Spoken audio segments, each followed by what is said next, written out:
We will go to 26th question. It says that in hydrogen atom, electron excites from ground state to higher energy state and its orbital velocity is reduced to 1 by 3 times of its initial value. The radius of orbit in the ground state is r. Then the radius of orbit in the higher energy state is. It is very clearly given that Vh divided by Vg. Vh represent velocity at higher state, Vg represent velocity at ground state, which is now 1 by 3. So this is now equation number 1. And orbital velocity in nth orbit can be given by E square divided by 2 epsilon naught n into h. Or I can say that Vn is inversely proportional to n. And for ground state and for ground, n is equal to 1. So Vh divided by Vg, which is equal to 1 by n. This is equation number 2. So equating 1 and 2, from 1 and 2 I can clearly say that n is equal to 3. Correct now? If I equate these two, equation 1 and 2, n becomes to be 3. So radius becomes now radius of nth orbit, which is now Rn is equal to n square h square epsilon naught divided by pi e square into m. Or I can say that radius is directly proportional to n square. Radius of nth orbit is directly proportional to n square. So r3 divided by r1, which is equal to 3 square divided by 1 square, which is 9. So r3 becomes equal to 9 times r1. So option D is correct for 26th question. Option D is correct for 26th question. This is interesting and important question too.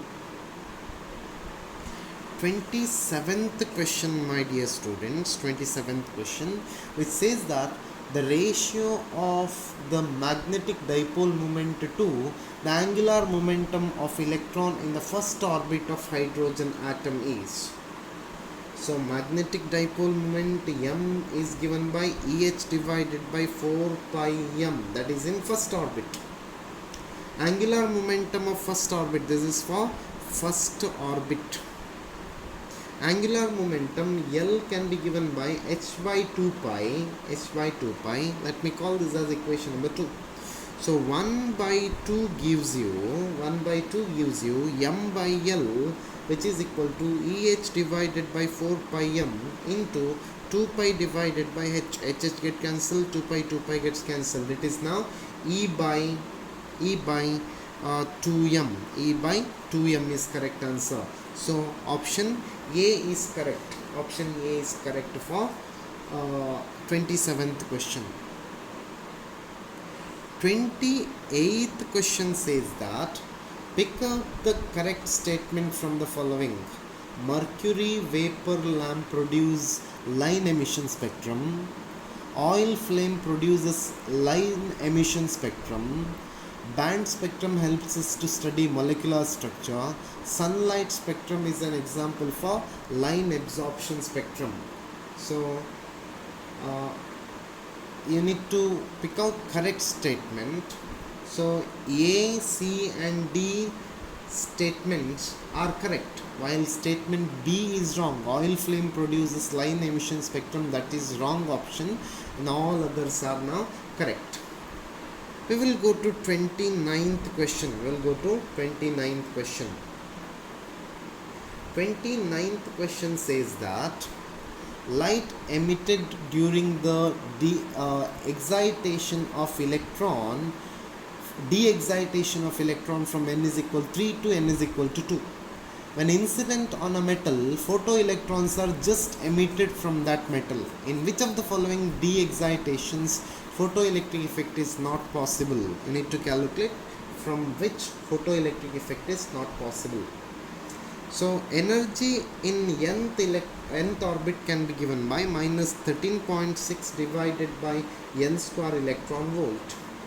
So for fourth orbit,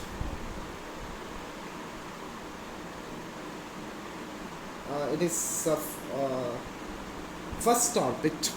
E becomes equal to, or E1 becomes equal to minus 13.6 divided by 1 square, which is nothing but minus 13.6 electron volt.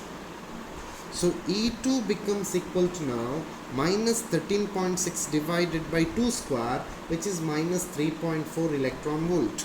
If you remember all these things, it will be very easy for you.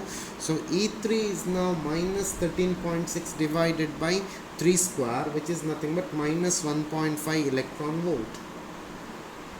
And E4 becomes now minus 13.6 divided by 4 square, which is 0.85 electron volt.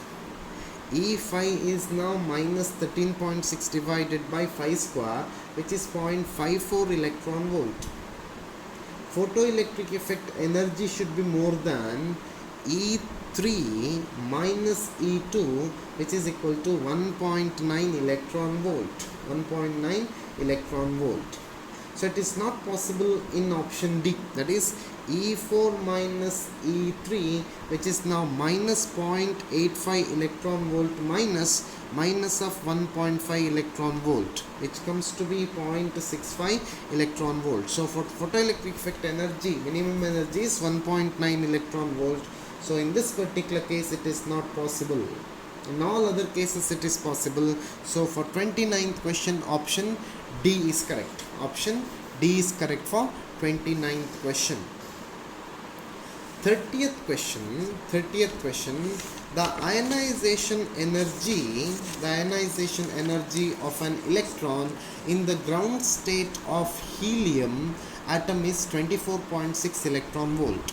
The energy required to remove both the electron is, So 30th question, first ionization energy of helium atom, that is I1 is equal to 24.6 electron volt, and second ionization energy of helium atom I2 can be written as 13.6 into 2 square divided by 1 square, which is nothing but 54.4 electron volt. So energy required to remove the electron from helium is I1 plus I2, which is equal to now 24.6 electron volt plus 54.4 electron volt, which comes to be 79 electron volt. 79 electron volt means option B is correct. Option B is correct for 30th question.